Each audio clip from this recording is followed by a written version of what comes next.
everyone, how are you? Welcome to our channel Learn with Lahima. Today's video లో daily use చేసే మరికొన్ని English sentences ని నేర్చుకుందాం. Video నచ్చినట్లయితే లైక్ చేయండి అండ్ షేర్ చేయండి. మరికొన్ని ఇంట్రెస్టింగ్ వీడియోస్ కోసం నా ఛానల్ ని సబ్స్క్రైబ్ చేసుకోండి. అలానే వీడియోని ఎండింగ్ వరకు స్కిప్ చేయకుండా చూడడానికి ట్రై చేయండి. Let's get into hour video. First one is నాకు ఈ విషయం ముందే తెలుసు. నాకు ఈ విషయం ముందే తెలుసు అని చెప్తుంటాం కదా. ఇలా చెప్పే సందర్భాల్లో I already know about this. I already know about this. నాకు ఈ విషయం ముందే తెలుసు. నెక్స్ట్ వన్, నువ్వు ఏం ఆలోచిస్తున్నావు? నువ్వు దేని గురించి ఆలోచిస్తున్నావు, ఏం ఆలోచిస్తున్నావు అని అడుగుతూ ఉంటాం కదా. ఇలా అడిగే సందర్భాల్లో what are you thinking about? What are you thinking? What are you thinking about?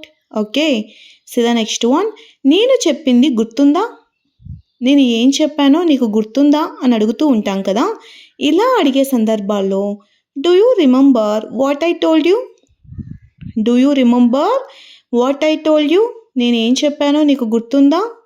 So the next one, ఈ పని పూర్తి చేయడానికి ఎంత సమయం పడుతుంది? ఈ పని పూర్తి చేయడానికి ఎంత సమయం పడుతుంది?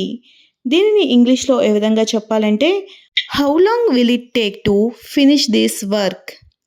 How long will it take to finish this work? ఈ పని పూర్తవడానికి ఎంత సమయం పడుతుంది? సో ద నెక్స్ట్ వన్, నువ్వు ఎక్కడికి వెళ్తున్నావు?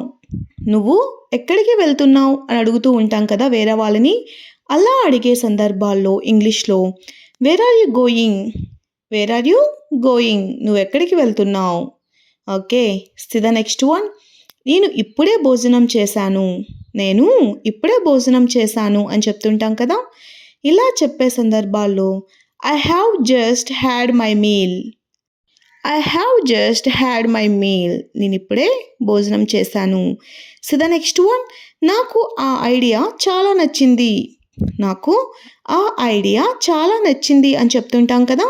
ఇలా చెప్పే సందర్భాల్లో I really liked that idea. I really liked that idea. So the next one, నువ్వు ఈరోజు చాలా బిజీగా కనిపిస్తున్నావు. నువ్వు ఈరోజు చాలా బిజీగా కనిపిస్తున్నావు అని చెప్తుంటాం కదా. ఇలా చెప్పే సందర్భాల్లో you look very busy today. You seems very busy today అని కూడా చెప్పవచ్చు. సో ద నెక్స్ట్ వన్, మనం మళ్ళీ కలుద్దాం. మనం మళ్ళీ కలుద్దాం. దీనిని ఇంగ్లీష్లో let's meet again. Let's meet again. Okay, so the next one, నేను నీ మాట కోసం ఎదురు చూస్తున్నాను. నేను నీ మాట కోసం ఎదురు చూస్తున్నాను అని చెప్తుంటాం కదా. ఇలా చెప్పే సందర్భాల్లో ఇంగ్లీష్లో I am waiting to hear from you. I am waiting to hear from you. లేకపోతే I am waiting for your response. I am waiting for your answer. I am waiting for your reply. ఇన్ని విధాలుగా కూడా మనం చెప్పుకోవచ్చు. Okay, so the next one, దయచేసి కొంచెం నెమ్మదిగా మాట్లాడండి. దయచేసి కొంచెం నెమ్మదిగా మాట్లాడండి అంటూ ఉంటాం కదా. ఇలా చెప్పే సందర్భాల్లో please speak a little more slowly. Please speak a little more slowly. So the next one, నేను రేపు ఉదయం త్వరగా లేస్తాను. నేను రేపు ఉదయం త్వరగా లేస్తాను అని చెప్తుంటాం కదా. ఇలా చెప్పే సందర్భాల్లో I will wake up early tomorrow morning. I will wake up early tomorrow morning. Future కోసం చెప్తున్నాం కాబట్టి విల్ యూస్ చేసాం. సో ద నెక్స్ట్ వన్, ఈ నిర్ణయం తీసుకోవడం అంత సులభం కాదు.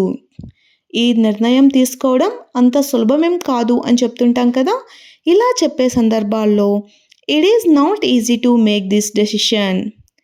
It is not easy to make this decision. It is not easy, అంత సులభమేం కాదు.